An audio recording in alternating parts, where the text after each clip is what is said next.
Honorable toute, Minister of Financial Services and Economic Planning, Mauritius. Mr. Mohamed Abdul,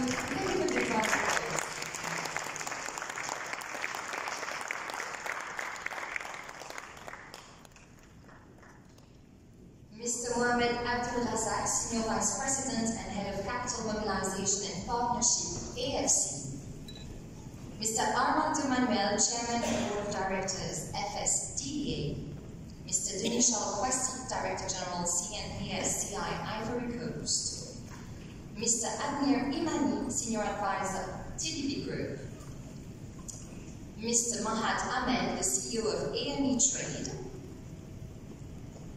Professor Nazifi Abdulani Dharma, Commissioner of Internal Services, ECOWAS.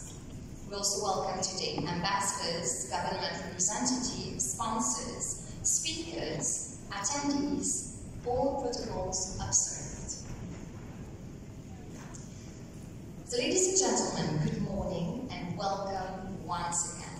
On behalf of AME Trade, I take great pleasure in welcoming all of you and our virtual attendees to the Age Pension Funds and Alternative Investments Africa Conference.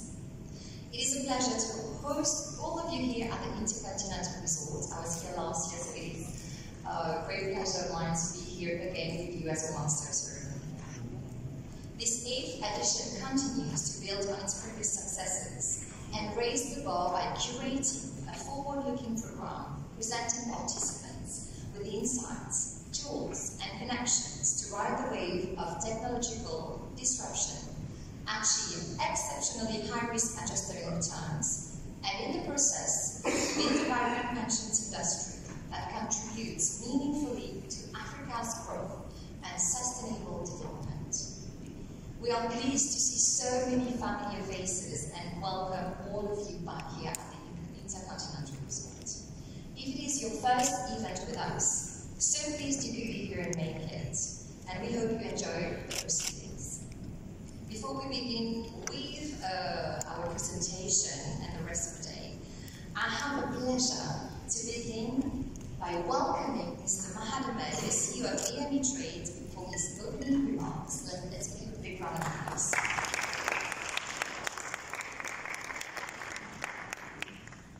Thank you very much, Master Chairman.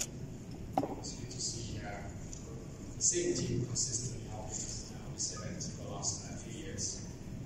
Honourable Minister toute, Minister of Financial Services and Economic Planning, colleague from IFC, Mr. Hamad Razak, who's unfortunately not with us at the moment, but will be joining us through a good video message.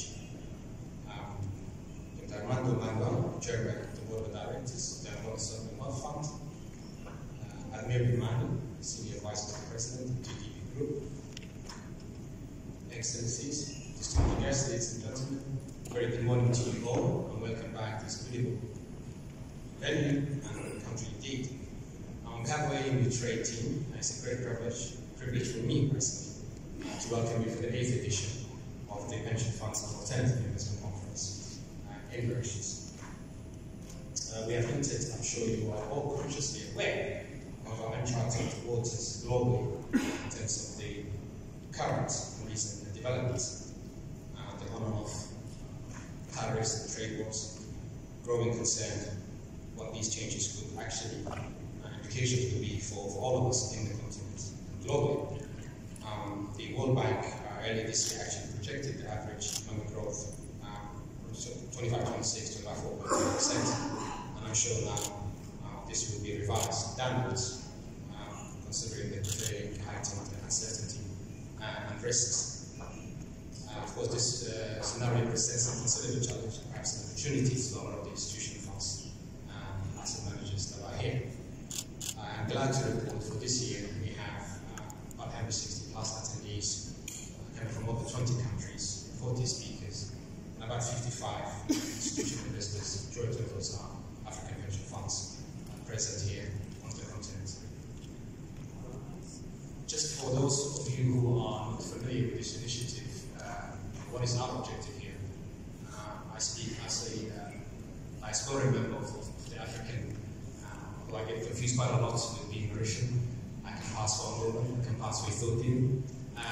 But I'm really very passionate about the impact that I think the pension funds on the asset owners of the African continent, economic impact that they can make in their own jurisdictions, as well as in the region, within the African region. So what we try to do here is create this platform whereby the knowledge and the know-how is exchanged, and to effectively promote the role of the pension funds and how they can advance the economic developments, and what is the experiences in each of the jurisdictions, and showcase a credible alternative investments with proven sustainable returns, and to of course allow you all to meet each other and to network. This year, the theme for this year is investing for tomorrow to achieve maximum impact and sustainable economic growth. Has been carefully chosen to reflect the challenges for the African pension funds, and to sort of balance the short-term and long-term financial funding, the returns inside. In this context of unfavorable economic outlook, I think this is also coming from in the context of the supply chain shocks that were inherited or coming just after the pandemic, and the various tensions that's happening, geopolitical tensions happening. So then, what is the progress in each jurisdiction? What are the regulatory updates that enables this core collaboration that can enable, that can empower, and to really dive into this technical sort of perspective, and what are the lessons from other countries and other regions. I would also like to take this opportunity to express a profound appreciation to the government of Mauritius, represented here by Dr. Honorable Minister. We really appreciate your time here with us, and all the other stakeholders from Mauritius, the Economic Development Board, Mauritius Finance, the Financial Service Commission, and of course our local team that's been with us for the last 8 years consistently, helping us to put this event together. Utmost gratitude also goes to our sponsors for this year, the African Finance Corporation, a platinum sponsor, the Sovereign Global Wealth Fund, the gold sponsor, CNBC, Ivory Coast, TW Group, still with Investment Capital, SMB and Global Ratings, both mutual alternative investments, Soul Capital, and also Jacob Capital. We, of course, will not be able to do this event without your contribution and your support, so if you could please join me in giving a big round of applause. I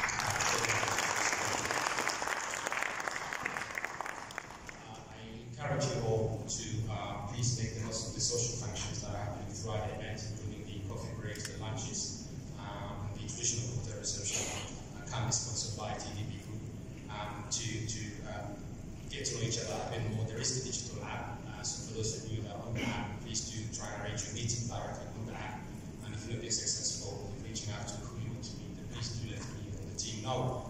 I think it is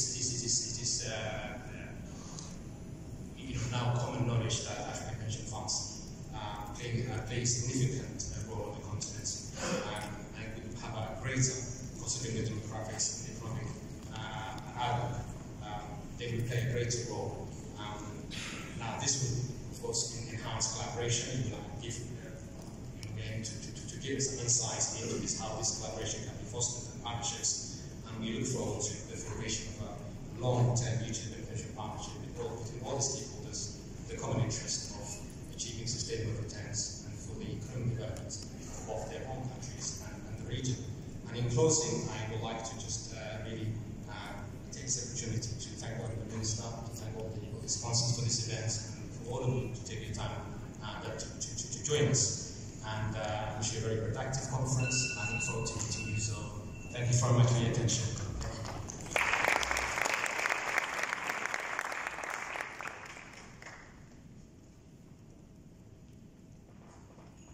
Great opening remarks. Thank you so much, Mr. Mahat Ahmed. So, ladies and gentlemen, we can now move on to the welcome addresses from our platinum sponsor with a recorded message from Mr. Mohamed Abdul Razak, the Senior Vice President and Head of Capital Mobilization and Partnerships at Africa Finance Corporation, who unfortunately could not be here in person. Let's watch the video. Distinguished guests, esteemed industry leaders, colleagues and participants, all protocols duly observed.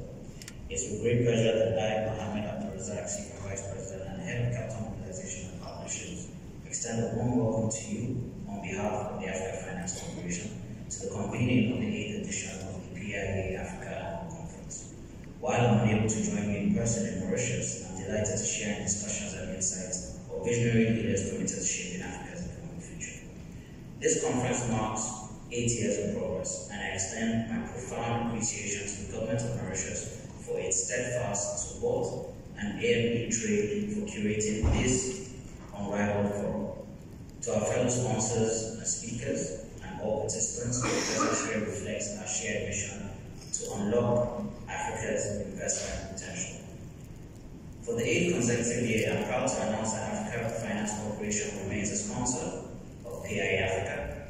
This underscores our long-standing commitment to supporting Africa's institutional investors, particularly in alternative asset classes such as infrastructure, which hold the promise of driving long-term sustainable growth.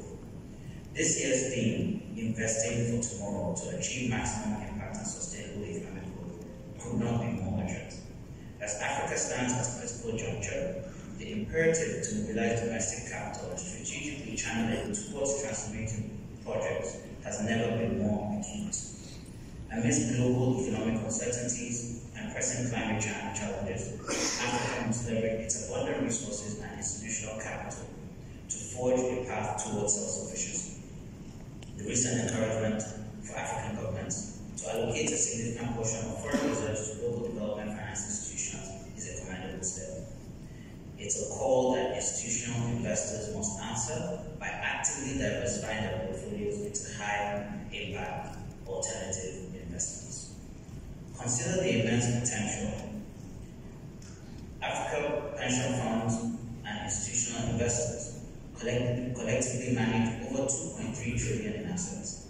Yet, less than 10% is currently allocated to alternative investments. This disparity represents a monumental opportunity to unlock sustainable growth, generate employment, and accelerate industrialization across the continent. Infrastructure, within its inherent long-term investment horizons and alignment with the objectives of pension funds, stands as a prime sector for this crucial reallocation of capital. At AFC, we remain committed to our role as a partner of choice in financing and developing Africa's infrastructure. Over the past 2 decades, AFC has invested more than $15.5 billion across 36 African countries, demonstrating that critical infrastructure investments can yield impactful and profitable outcomes. Our investments are a testament to our belief in Africa's potential to drive its own development through innovative private sector-led projects. We are also proud to be consistently rated investment grade A3 by Maurice for the past 10 years with a stable outlook.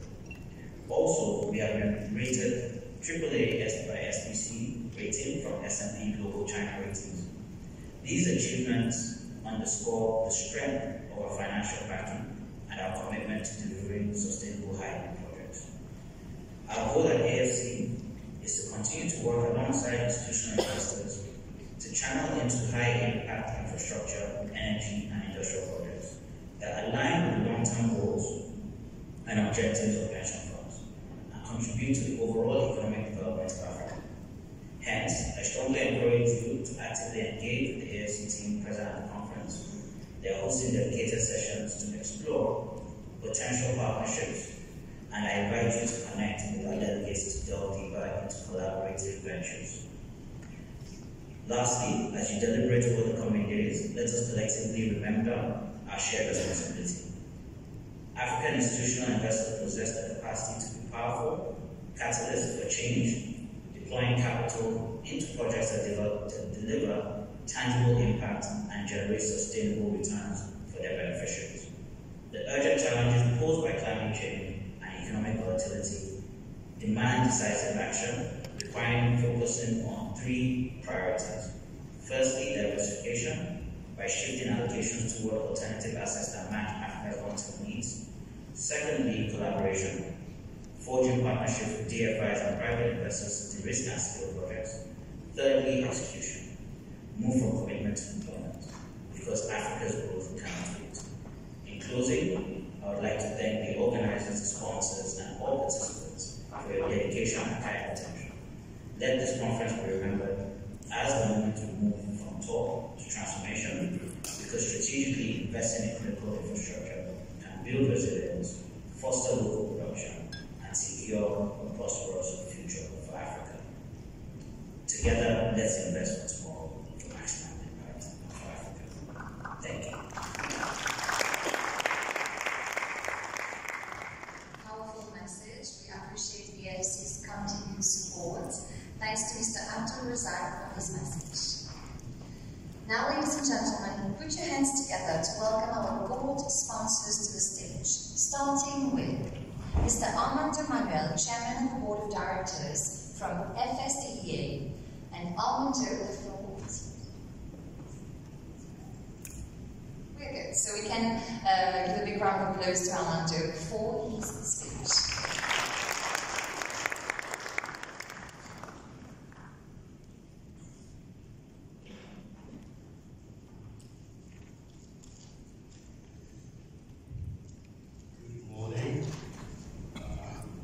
Excellence, Madam Minister, distinguished guests, esteemed colleagues, ladies and gentlemen, all protocol observed.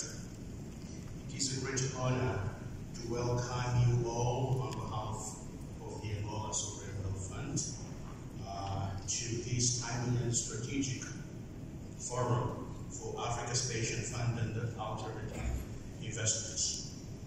We are proud to sponsor and support this initiative, which brings together leading institutional investors, regulators, asset managers, and development finance institutions to engage in important dialogue about the future of long-term capital in Africa. Across the continent, sovereign wealth funds are managing close to $160 billion.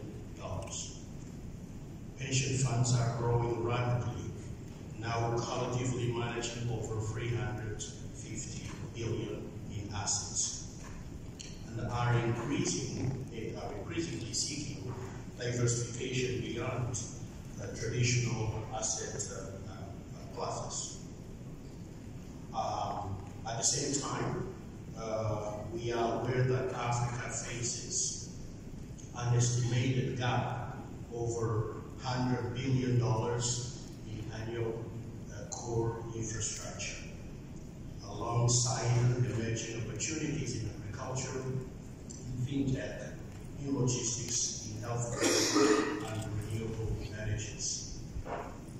This is where alternative investments, private equity, infrastructure, venture capital, and the real assets become central to the discussion.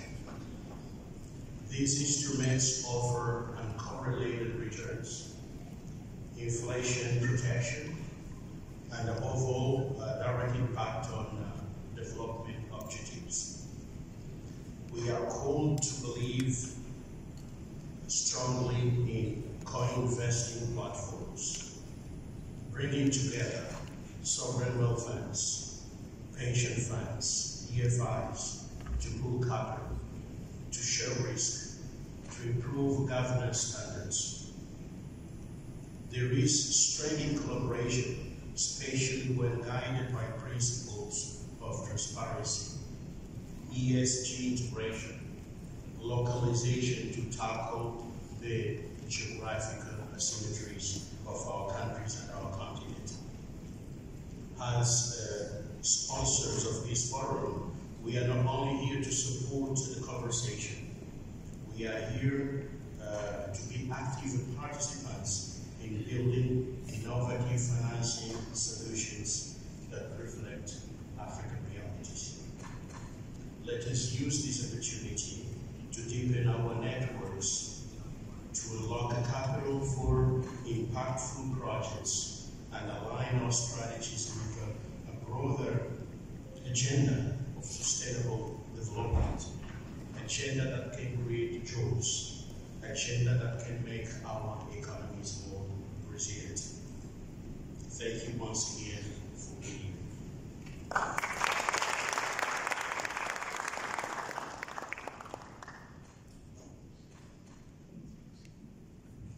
Thank you, Mr. Armando Manuel, for your speech. Next, please welcome Mr. Admir Imani, Senior Advisor of the TDP Group, as he takes on the stage for his speech, ladies and gentlemen. Let's give him a round of applause.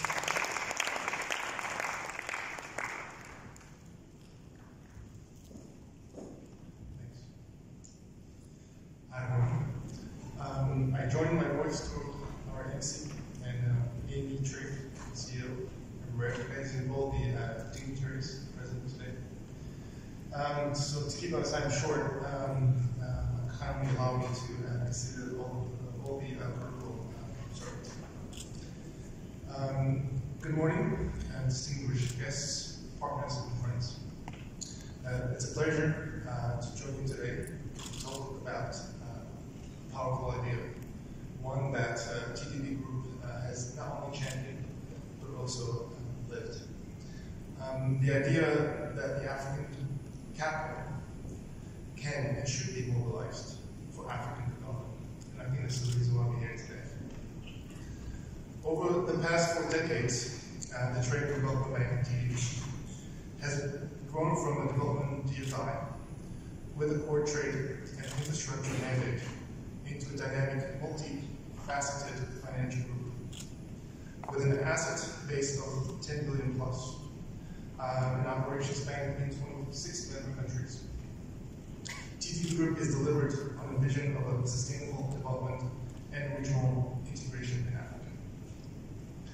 But in the recent years, the group has evolved into something more, a platform for innovation in finance, and a trailblazer, I would like to believe, in alternative asset management for the continent.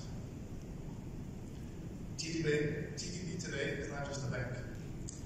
It is a group with multiple vehicles, grant-making arm through Trade and Local Fund, a capacity-building hub in TDB Academy, an insurance company, and crucially,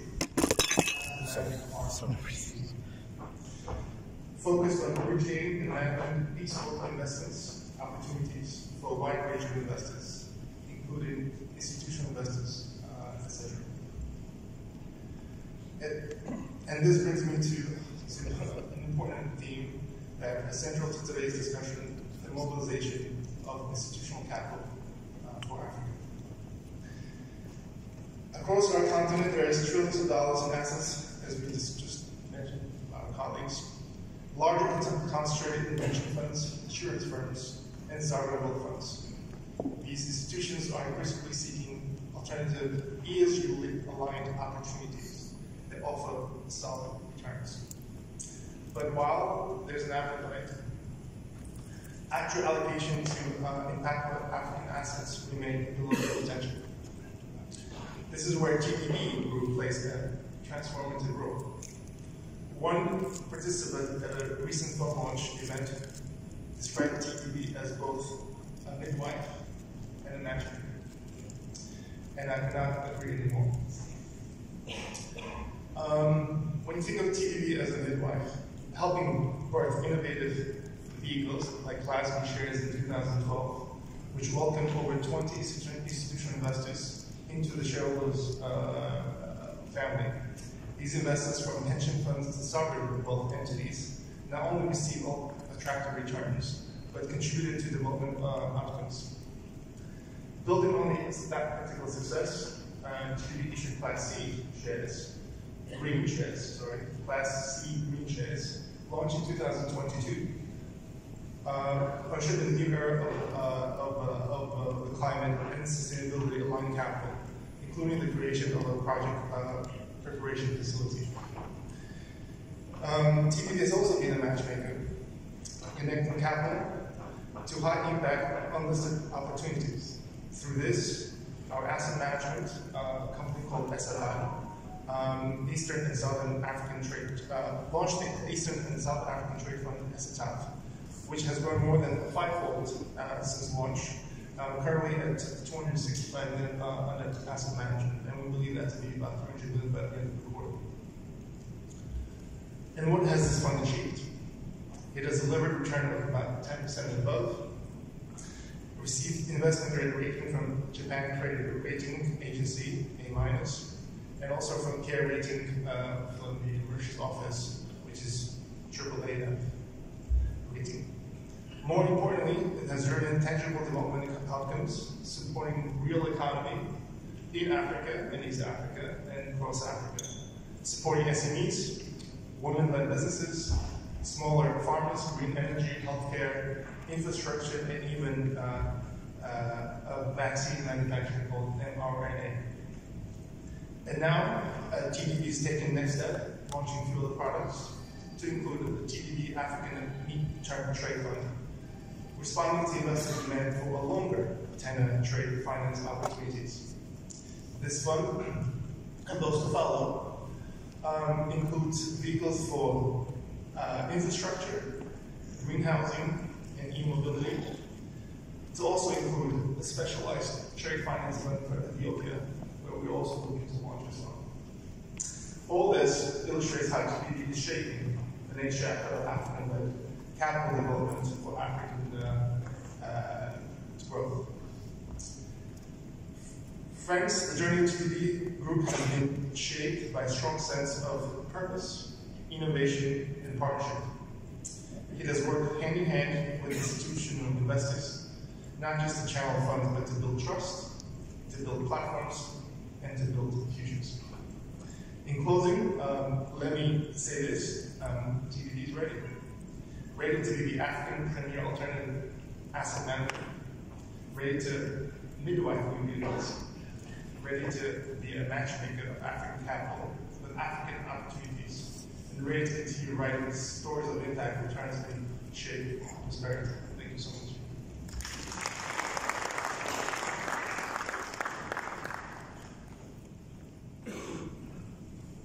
Thank you, Mr. Admir Imani. So, ladies and gentlemen, we have one speech before moving on to the next part of the day, which is the coffee break. As the Minister has other commitments, we are going to hear her right away.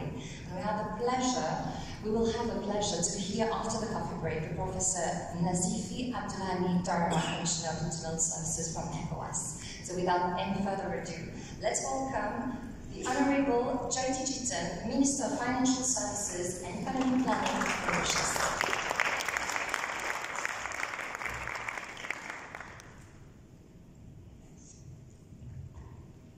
Good morning, everyone, and a very warm welcome to Mauritius. Sorry about the bad weather this morning. Normally we have very nice weather this time of the year.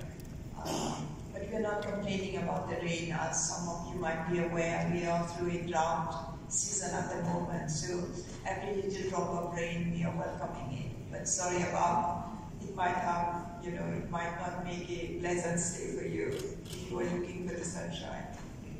Hopefully the sun will come. Mr. Mahat Ahmed, CEO of AME Trade, Mr. Amadou Maniel, Chairman, Board of Directors, FSDA, Mr. Elisha Kwasi, Director General of CNPSCI Ivory Coast, Mr. Admir Imani, Senior Advisor, TDB Group, Professor Nazifi Abdullahi Darma, Commissioner for Internal Services, ECOWAS Commission and Chairman of the Board of ECOWAS Joint Staff Pension Fund. Esteemed delegates, distinguished guests, ladies and gentlemen, again, a very good morning and a warm welcome to Mauritius. I'm really delighted to be here today for the opening of the 8th session of the Pension Fund and Alternative Investment Africa Conference, which has become a signature event here down in Mauritius.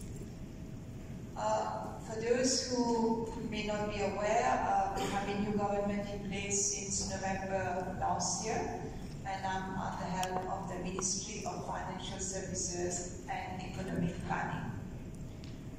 And one of the key priorities of our new government in place is to develop a win-win Africa strategy. at my ministry, at the Ministry of Financial Services and Economic Planning, and in wider government level, we are working very intensively on putting in place this plan and a roadmap to work on this Africa strategy. See, Africa is, as we all know, at the dawn of an economic transformation, with huge investment flows in infrastructure, in productive sectors, and in impact investments, among others. So we need to build and foster robust partnerships to be part of this story. And when I say we, it means all of us. But, you know, we know that pension fund is one of the largest investors globally. But we also know that they have their own challenges with aging population, especially in the Western developed countries, and longer life expectancy. Unfortunately, we are no different in Mauritius. You know, we have increasing pressure arising from aging population, and life expectancy is necessitating a renewed and effective pension strategy that will meet the exigencies of changing demographics and cater for long-term requirements.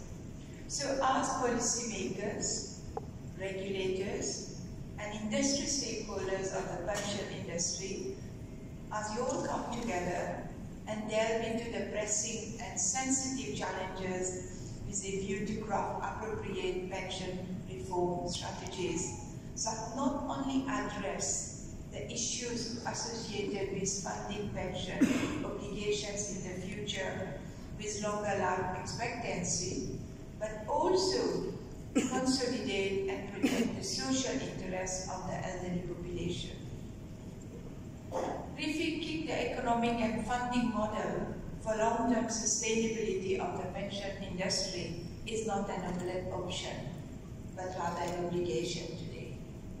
With growing life expectancy comes along rising pension liabilities and mounting financial strain on the public and private systems to fund future obligations. Addressing the inherent issues associated with funding long-term pension obligation is a key item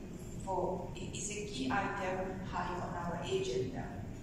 It warrants a complete rethinking of all critical levers that could strengthen the funding mechanism for pension and its long-term sustainability.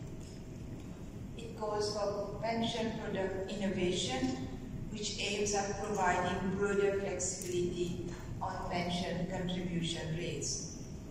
Employer-employee joint participation, and in the manner that pension obligation could be paid for in the future.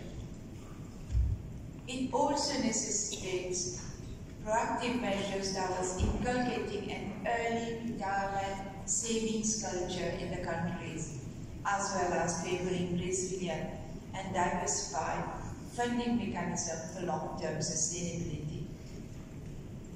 Ladies and gentlemen, my dear friends here today, pension investments have been facing inherent pressures from low yields, from volatility, and from inflation in the recent future. Pension funds are under growing pressure to address funding deficits, asset liability mismatch, and challenges associated with assets growth for future pensioners. And the current economic, financial, and funding model supporting the pension industry is going to be reviewed, going back to the basics of establishing appropriate funding, investment, and sustainable structures that provide enhanced visibility and resilience. This is where alternative investment can also play a vital role in pension growth, while it allows diversification for enhanced stability through infrastructure, real estate, and impact investments. It also provides new avenues offering better risk-adjusted returns, protecting against market volatility and foster impactful outcomes on the sustainability agenda. The latest trends in development markets such as Singapore, Canada, and Australia show that pension funds have considerably evolved their investment strategies. Now with a greater allocation toward infrastructure, real estate, green energy, climate finance, trade finance, and private equity investments. So it is time for us to explore such avenues in the context of Africa while ensuring the pension industry remains resilient to economic and investment shocks. Africa is home to some of the fastest growing economies in the world, driven by a youthful population, abundant natural resources, and increasing urbanization. These factors create a fertile ground for investment, particularly in sectors such as infrastructure, technology, agriculture, and renewable energy. For pension funds and alternative investors, Africa offers a diverse array of opportunities that can yield significant returns while contributing to sustainable development in the continent. Countries such as Singapore, UK, and Canada have embraced nationwide financial literacy programs to encourage pension savings.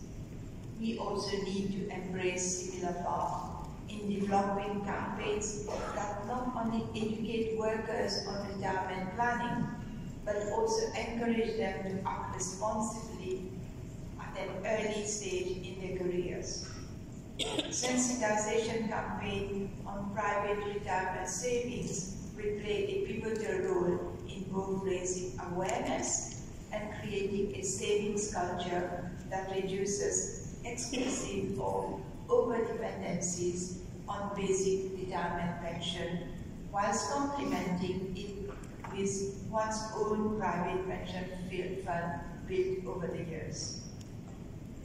Alongside this will be best implemented with the policy and legislative reforms for a more conducive landscape adapted to this evolution.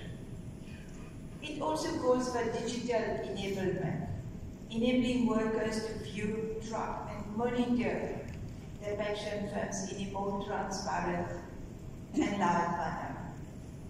Collaborations with banks, insurers, pension funds, investment managers, and fintech firms could offer such a platform and tools for personalized retirement planning. Ladies and gentlemen, the figures tell a very compelling story. Africa pension fund industry has grown remarkably, with assets now exceeding $1 trillion. However, this wealth is heavily concentrated, with 90% of this asset held in just 4 countries, in Nigeria, South Africa, Namibia, and Botswana. This concentration presents both challenges and opportunities for our continent.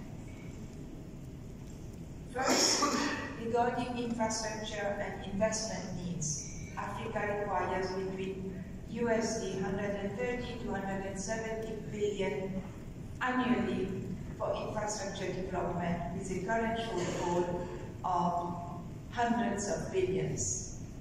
This gap represents a significant opportunity for pension funds to make impactful investment while securing stable long-term returns.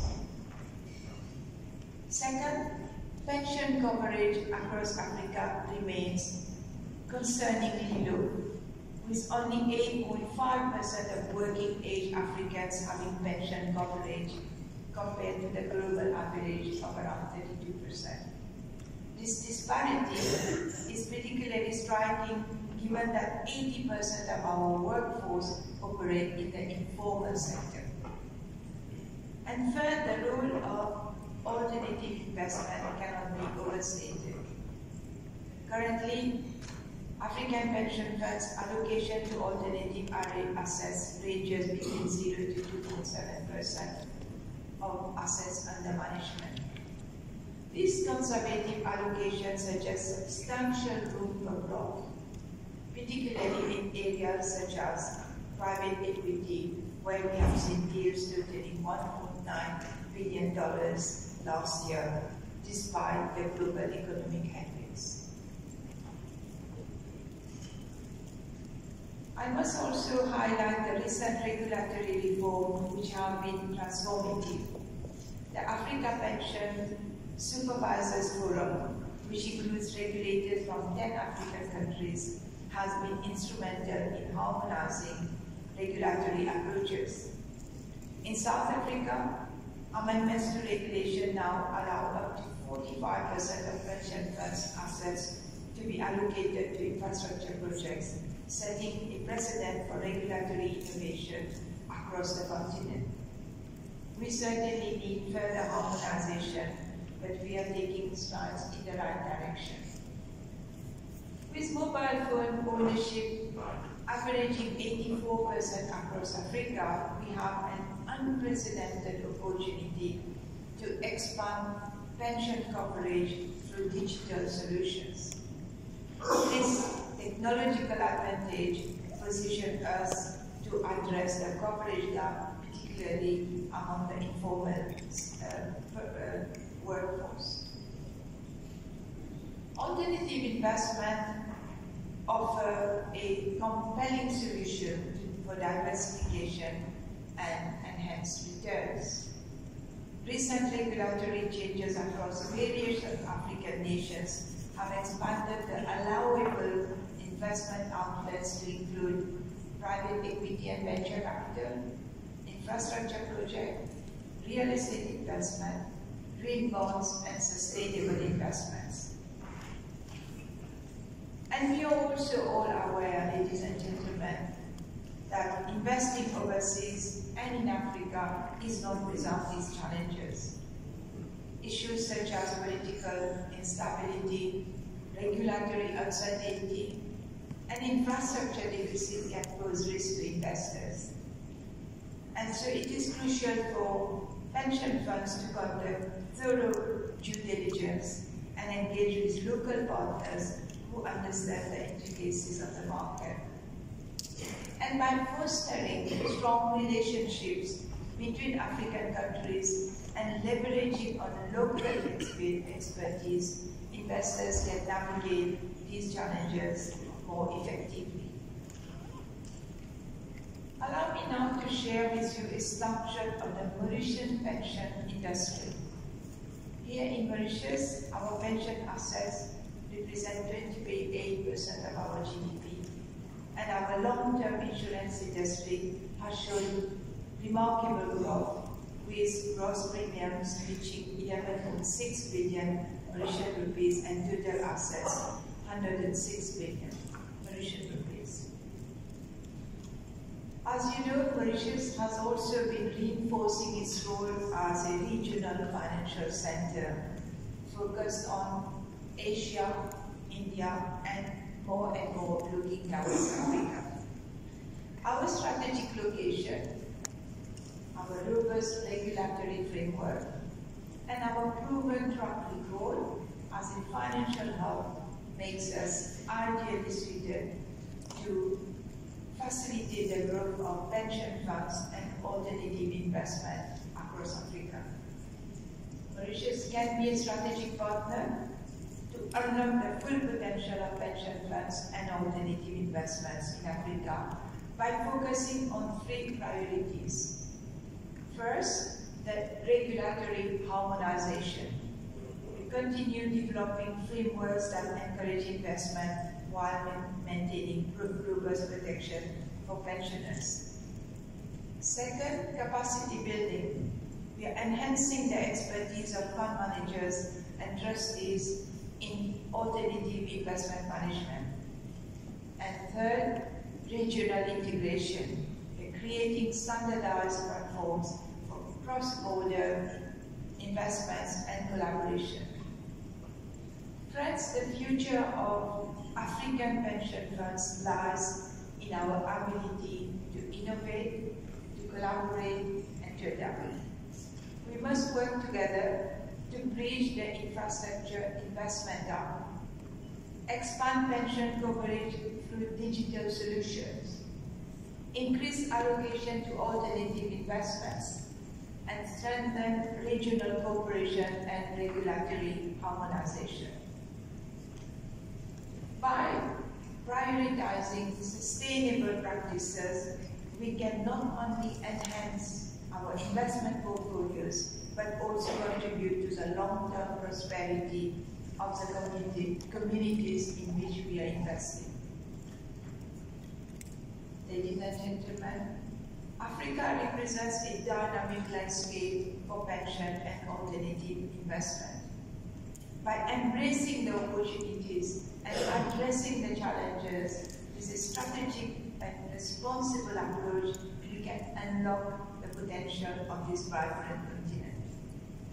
Let us work together to build a future where our investments not only generate returns, but also foster sustainable growth and development across Africa. As we look forward to bolstering the role that Mauritius could play in the region with a win-win mindset among regional counterparts. Mauritius stands ready to serve as a catalyst for this transformation. So let us seize this opportunity to create a more resilient and inclusive pension system that serves all Africans while driving sustainable economic development across our continent. This ambition for regional collaboration and development of the pension industry will be our economic planning and industry development agenda in the near future.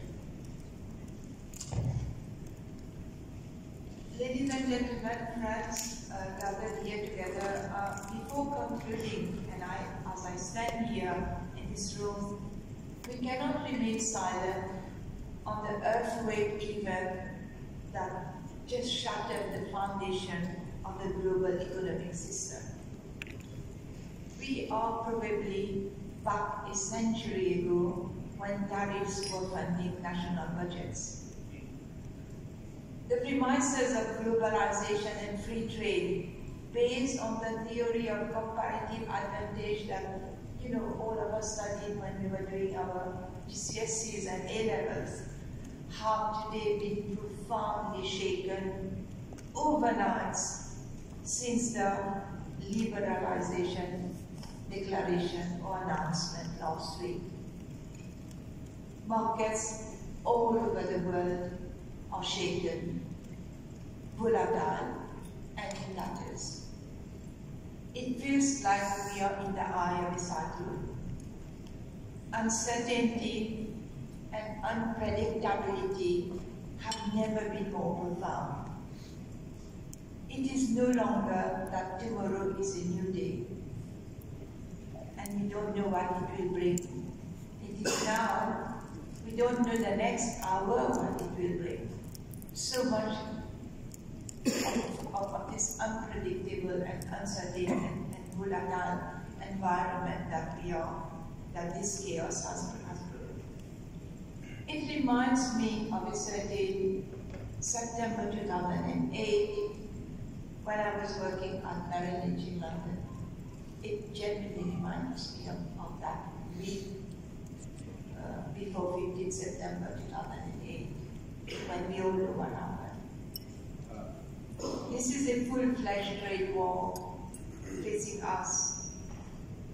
And the question today, because we still like, questions there, we don't know what are the answers yet. Is the world heading toward a recession? Are our economies heading toward a recession? What sort of reciprocal tariff will be imposed by other countries? Are we going to have more inflation? And we all know that recession and inflation is a nightmare scenario for all economies around the globe. Will there be winners and losers? Who will be the winners and who will be the losers? What are interest rates going to do? We've all seen how interest rates going up to deal with inflationary pressures and the impact it has had on our economies and the people. Where is the dollar exchange rate going? For each country, we are asking ourselves this question: where is dollar rate going? And all these issues that we must be scrutinizing closely to make sure that we are prepared for the economic shock as much as we possibly can. And we also need to look for opportunities so the crisis doesn't go to waste, just to quote Winston Churchill, because surely there are opportunities out there. We, as a responsible government, we are looking at all the implications. In Mauritius, our exports in goods to the US is just about 10%. So, but that doesn't mean we can become complacent and think that it's not going to have a major impact on us. This is not as simple as that and not limited to adversities regarding our exports in goods. We are living in a highly interconnected and interdependent world, and all markets and economies are going to be impacted, whether large or small. Mauritius, we are a high imports country and mostly pay everything in US dollars. The cars we import is one of the largest import items, fuel and cars. Most of the spare parts are made in so many different countries across the world, and how will those countries be impacted, and then the secondary impact on us. So as a country and as a population, we have to brace ourselves to face this storm, because storm it is. We have to prepare ourselves and take decisions to protect our citizens as much as possible and mitigate the impact to the best of our abilities. So I am afraid it also makes a very challenging environment for investors and for fund managers. And as I said earlier, we need to look for opportunities while mitigating our immediate risks. So really, this is, I think most of you and all of us are still digesting the impact and the announcement and analyzing how we're going to react to this and what we're going to do to mitigate, any downturn from these decisions happening completely on the other side of the planet. So in closing, let's close on a good note. I wish again to thank AME Trade for successfully organizing this 8th edition of the Pension Fund and Alternative Investment Conference, and for choosing to do this year after year in Mauritius. Thank you very much for that. I wish you all a fruitful deliberation, and please do enjoy a little bit of our beach and our nice hospitality and lifestyle. And if you have time, there are a few golf courses around the island.